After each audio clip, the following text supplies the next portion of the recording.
Sindhi media पारां सकाफ़ती ॾियारो जेको मल्हायो पियो वञे उन सिलसिले में STP ज़िले शहीद वरिंद्राबाद जा हिते अॻवान पहुता आहिनि। अचो सदन ॻाल्हि ॿोल कयूं त अॼोको ॾियारो जेको आहे क़ौमी काज जेको आहे उहो कीअं पिया था मल्हाइनि। वफ़ाक़ तरफ़ां जेको सिंध जे बेटनि ते कब्ज़ो कयो आहे त उनजे ख़िलाफ़ एहतजाज कयूं था ऐं अल्ताफ़ जिसकाणी जा कातिल जेके आहिनि उहे गिरफ़्तार नथा कया वञनि।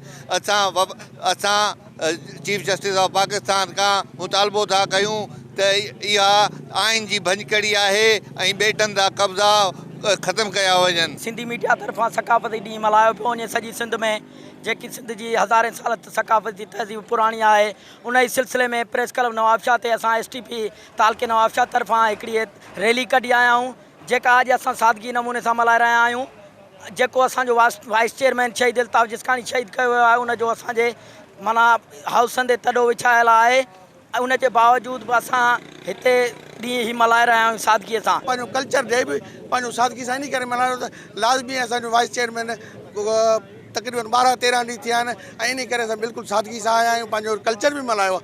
ॿियो बेटनि ते कब्ज़ो लॻो पियो, असां उन जे लाइ बि असां एहतजाज पंहिंजो रिकॉर्ड कराया।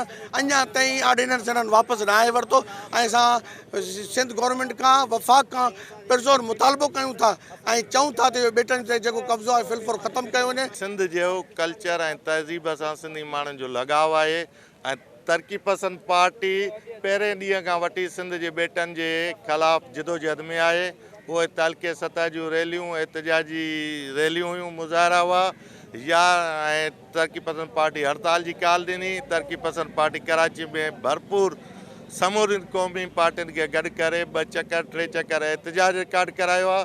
पर वफ़ाक़ी हुकूमत खे दिमाग़ में शायदि हवा आहे त सिंध जूं ज़मीनूं असां नीलाम कंदासीं, सिंध जा बेट नीलाम कंदासीं। पर असीं उन्हनि खे ॿुधाइण था चाहियूं जेसीं ताईं सिंध जो बचो बि ज़िंदा आहे तव्हां सां जंग जारी रहंदी। शहीद सिंध अल्ताफ़ जिसकाणी शहादत जे करे असां जेको आहे सादगी सां मल्हायो आहे, पर असां अॼु उन में उन सां गॾु शरीक थिया आहियूं।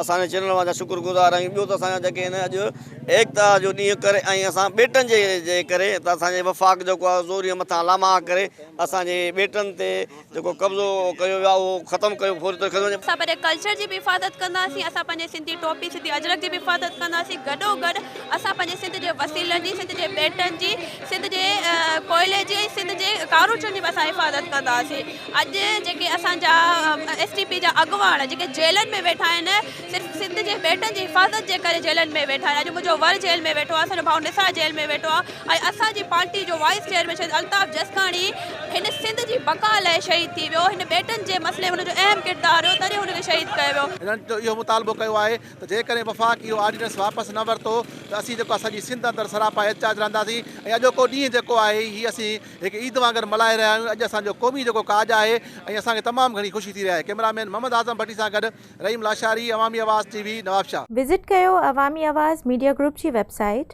awamiawaz.pk।